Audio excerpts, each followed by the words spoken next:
This week on Focus Outdoors, we're off to South Dakota to do some ice fishing with Dennis Foster of EyeTime Promotions and Dave and Kent Anderson of Warrior Boats, all three tournament fishermen. The weather's been challenging, cold front after cold front passing through the area. Let's join them now and see what they're doing to put some fish on the ice during these tough conditions. Stay with us. Focus Outdoors will be right back.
As we awoke on our second day at Roy Lake Lodge, we were greeted by brutally cold temperatures and glorious blue skies.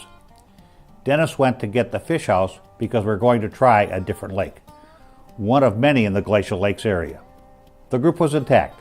Dave and Kent Anderson of Warrior Boats, Mark Haslip, Focus Outdoors Pro Staffer, and of course, Dennis Foster of EyeTime Promotions, the man with the plan.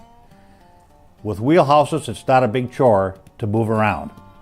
Everybody pitches in, use all the great technology that there's out there now, and before you know it, you're fishing.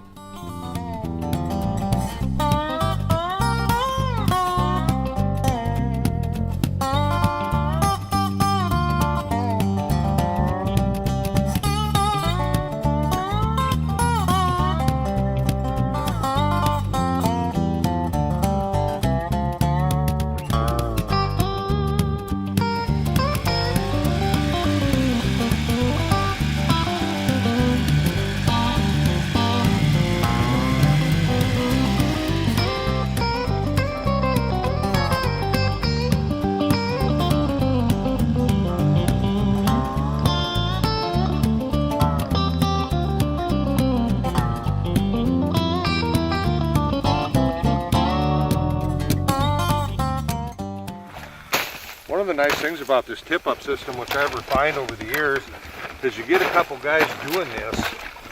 It does go very, very quickly. As you can notice, we got Dave Anderson here from Warrior Boats. He's out here fishing with us, helping today. As he's slushing the hole for me, I'm getting this thing ready to go. Okay, what we're doing here today is we're setting out tip-ups with large chubs. There's a lot of large and smallmouth bass in this area, walleyes, a lot of pike. They feed big. My theory is they lay around, they don't feed often, but when they do, they feed big, hence the larger chubs. Got somewhat unique pop-up system here, tip-up system. It's actually called a pop-up. It's HT's magnetic polar pop-up. And how these work is they're designed on a magnet.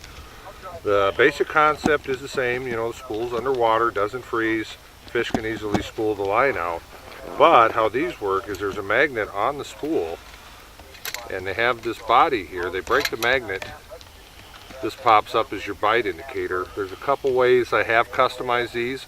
We do a lot of fishing after dark, is I've ran reflective tape of one color on the body of the tube, another color on the actual bite indicator. All you need to do is pan out with a flashlight. You can easily see all your tip-ups. You can tell if you have a bite. Also helps with snowmobilers, people driving around at night, so they're not running your sets over. On the business end of things, and this is a Cigar leader, and it's actually their Premier Fluoro. They have several different varieties, but this one maintains the flexibility that lets that bait look natural, but yet is tough enough to wrench pike in. And we've had pike over 25 pounds in these things. They don't break, so it's just a good compromise so we can get those bigger fish in. Setting them is pretty straightforward to most folks that are familiar with tip-up fishing. Basically, we want to get down, we're going to want to find our depth. So I found bottom there. I marked that. With these particular pop-up, if you run the length of the pop-up itself, that'll get you about 6 inches off the bottom. I like to run a little higher than a lot of folks do, especially if we have sharper breaking stuff, because I think these fish are looking up as they're coming in. I might run it a foot or two, sometimes 3 or 4 foot high. We simply use a small bobber. We clip that in place. That serves as a line marker. So when we do get a fish, we can easily return to exact same depth. We're right back in them again. And with these chubs, there's a distinct way to hook them that I feel does make a difference. And the generic term for it is reverse hooking them. And what we want to do is we want to just slide that hook slightly alongside the dorsal, just barely nick that skin, run it up towards its head. And what that does, if I can get a hold of him here, is these fish are pinned on that split shot and they'll swim up. And the way they're hooked, they'll flutter down oh so slowly. And they'll come back up and they'll flutter down. And I think that's when these fish are picking them up, is when they're fluttering down. They've got that something wrong with them, falling out of a school, dying type of look to them. Put it in, we just simply drop her down in.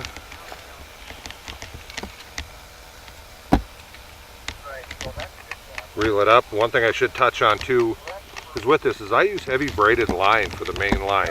There's no reason to go dainty here because it serves you no purpose. And what it does help is when there's ice chips, that type of thing, you got a running fish, you can pop it off of there.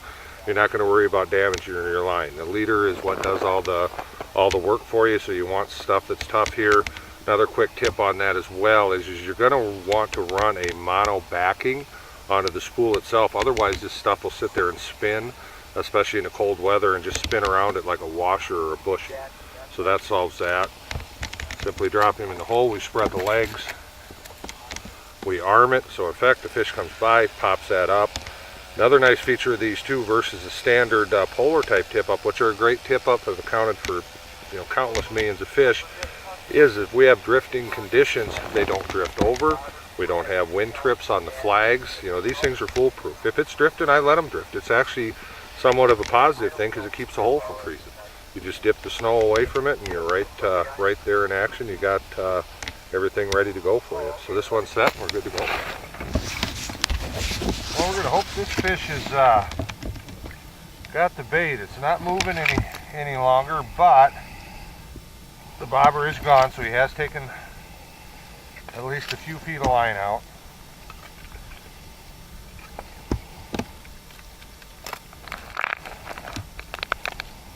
Another key to this is just don't jerk for it. Basically, you're feeling for a bite, similar to like Lindy rigging.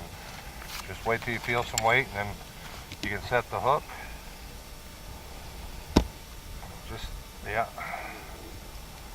Just playing with it. At times you can tease these fish, just putting a slight amount of pressure on it, and they'll pull back and commit. I'm not so sure this guy isn't swimming towards me. So I can feel weight, but just not much. There, I got him. It's not a big fish, but we got him nonetheless. And a little walleye in the middle of the day under these bright conditions, which tells me several things. One, we're in the right spot. It's probably a 15-inch, just nice, healthy fish. Two, come evening, this should get quite good. This is a notorious night lake. The waters are crystal clear. So if we're able to get a bonus walleye or two during the day, this bodes well for the evening. It also gives us a little indication of what depths are running. This one is just outside the weeds, just off some rocks. So we should be good. We should be able to pull a few jigging here. We'll send him back, rebait, hope to find some bigger models come evening here.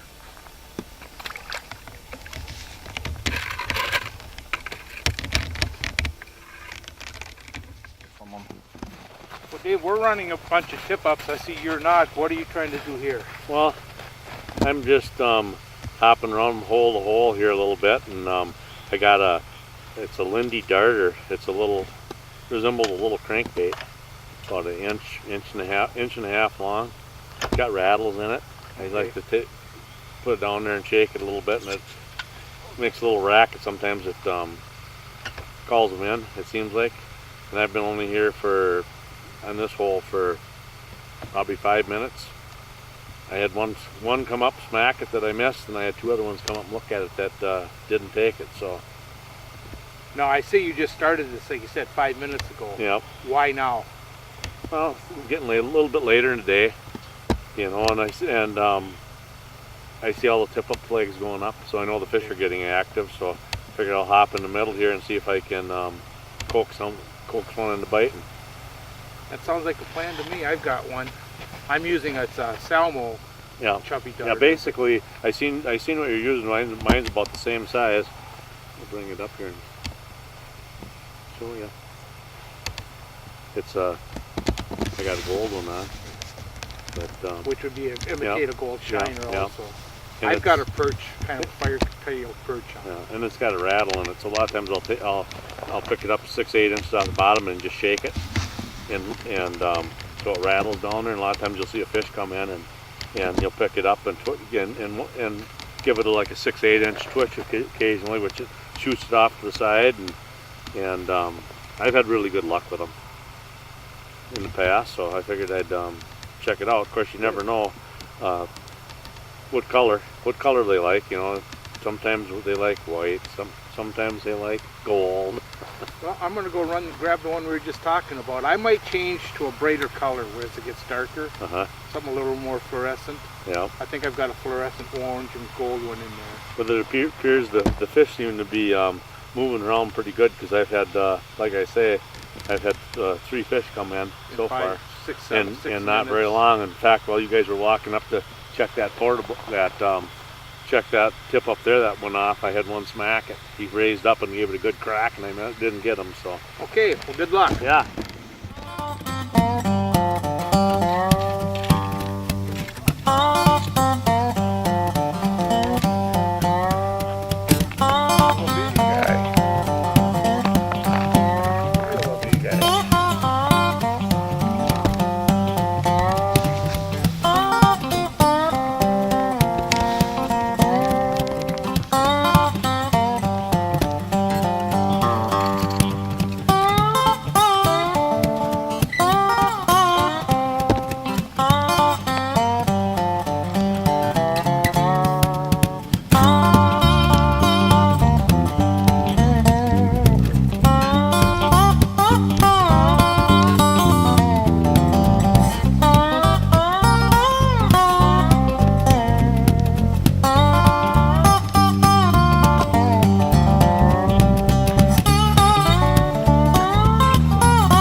Oh! There you go.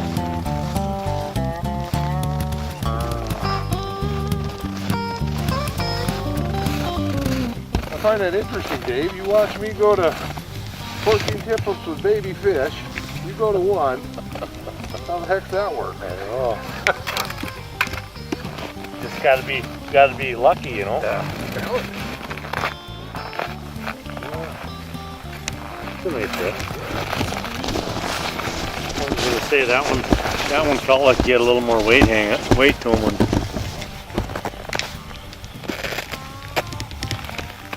One thing we were alluding to on these fish, even though they are hooked deep, it's no problem Going through the gills. to pop that hook out through the gills. Just fell out. There's no blood. There's no nothing. You're not hurting these fish by letting them take those baits.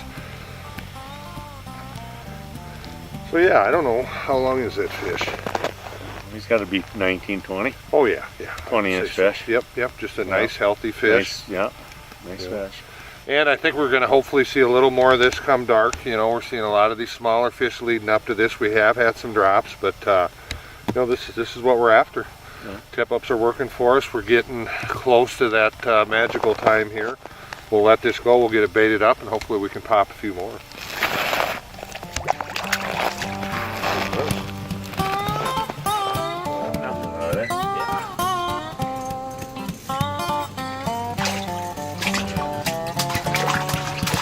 Oh! Feeling the release. He's sitting right there. Grab him. Get your hook back.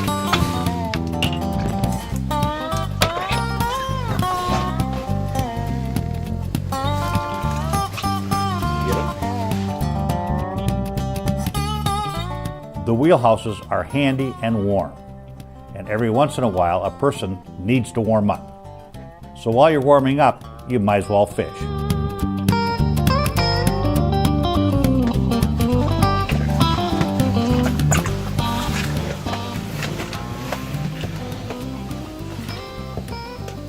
Bigger one? Little guy.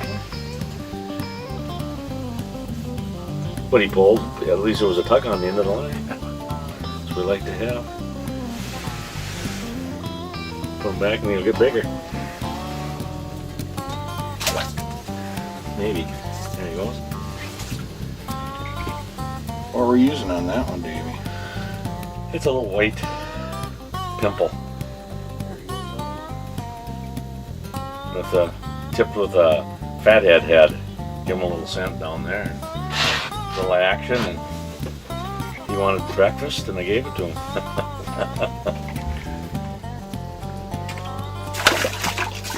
Oh, better one though. Yeah. I'm looking at my line to see if it's going to snap. I don't think it is. One notch. They keep getting a notch bigger each time. Yeah. A couple more notches. Catch 15 more of them, you'll have an 18-pounder. Why is that color so different from what we saw yesterday? Super clear water in the weeds. Yeah. That's super clear water in the weeds, I think. This like more stain. Yep. A little northern. The enemy's just crisp. That's such a nice big.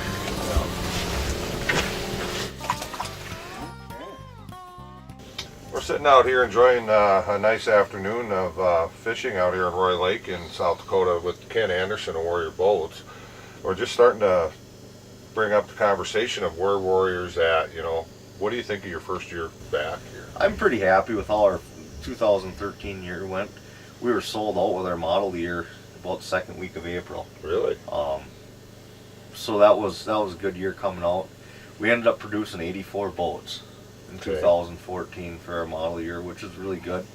Our goal for 2013 is in that 100 range. You know, it'd be nice to surpass that, but we're still working through the kinks of production and getting all that stuff finalized and getting good at that.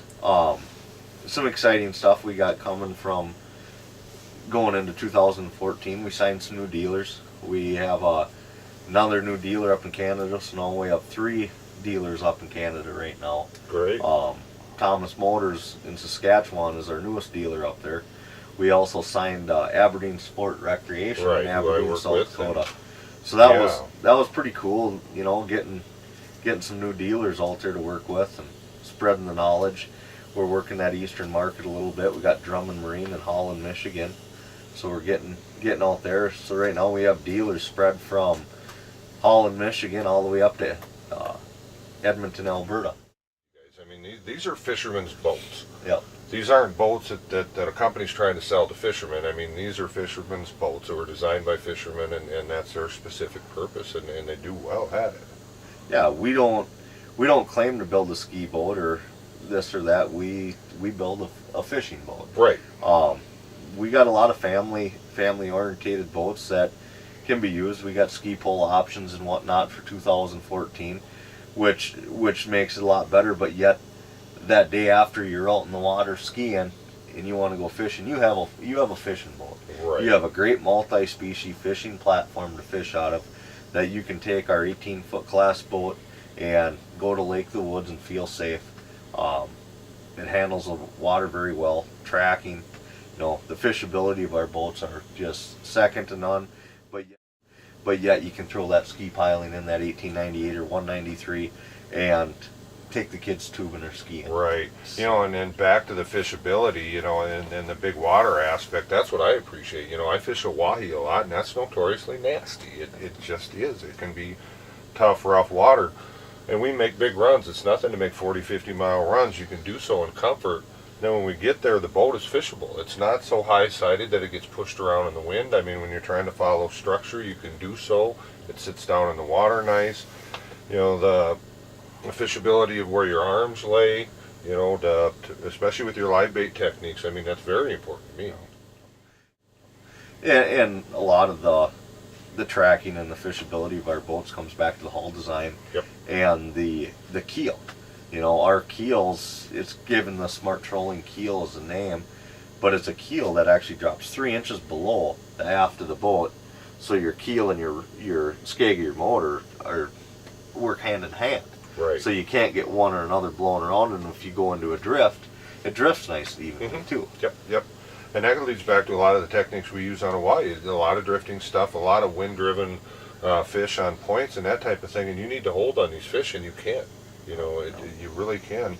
And then you also have the option, I'm not a tiller guy, but there darn sure are guys that they can do. They can literally park on a spot. Yep. You know. Yeah, and one thing that a lot of people don't look at on the keel of a boat with a deep keel, you know, you always talk about tracking, but the other thing that does is it gives that boat the ride. Yep. It keeps your hull in contact with the water when you're running that rough water, so you don't get that hull slap. Exactly. You know, and Warrior's never been known as the race car of the fishing boat industry. You know, we're the Cadillac, and you know, you take us out and put us in some 3-footers, and we'll show you the Cadillac, and then we'll race. Well, then that's just it. When you get in rough water, then it is the fastest boat. It is, by hands down. That's what I'm running is 203, and I do like that. I'm getting older, and by God, I finally broke down and have a full windshield boat, and I enjoy it. You know, I do, and you know, the long runs that we take, it does help. Yeah, and the one thing you'll notice on our windshields on our boats is, I'm not going to say nobody, but very few of the glass manufacturers out there have a windshield when you're sitting at the driver's seat that you can sit in a regular pedestal seat and not be looking at the windshield brace. You're actually behind the windshield. You know, and that's a key point. And, you know, and I sit up, I'm a fairly tall guy, and that's a problem I always had. Yeah, it's great to have a windshield, but it basically deflects the wind right up into your face. You know, so this actually is truly a windshield. Yeah, that you can hide behind and be dry. Yep, exactly. You know, and we're not getting a lot of water splash because of the design of the boat, but if you get rainy days, that's huge. You're not having that doggone rain hit. Yes, I would say right now the pro staff I have is very great. I mean, I have guys that if you're looking at a new Warrior and you want to go for a test ride, my dealers can get a hold of me, and I get a hold of one of our pro staff members, and they'll come and give you a test ride. I mean, one-on-one test ride and take you out, and I mean, a lot of times they've made half-day fishing trips out of it. I was just going to say, a test ride's going to turn in, you're going to get to go fishing with some of the best sticks out there. Exactly. So there's a definite advantage of that. Yeah.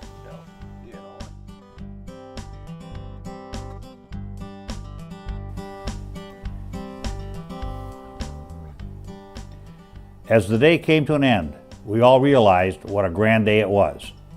The Glacial Lakes area has a ton to offer. I would say if you're an ice fisherman, it's a bucket list trip. Thank you, South Dakota. There is a place I'm always satisfied. That's our show for this week. Ice fishing in South Dakota. Our thanks to Dennis Foster of EyeTime Promotions, Dave and Ken Anderson of Warrior Boats. You can see how these 3 tournament fishermen could put fish on the ice even in tough conditions. Remember, do these 3 things for me. 1, take a child with you on your next hunting or fishing trip. 2, generously support your favorite conservation organization. And 3, spend some time in the next week where you focus on the outdoors. For our staff, I'm Steve Hammer. Thanks for being with us. We'll see you next time when we continue the journey, making more memories. Ain't nothing gonna change me, so I've got a dirt road soul.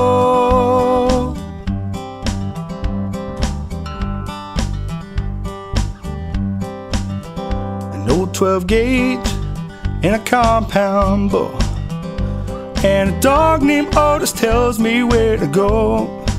We push through the woods until we're good and gone, and find a spot to camp and wake up to the dawn. And there's a feeling when I hear that heartland's beat, I know I'll never find on any city street.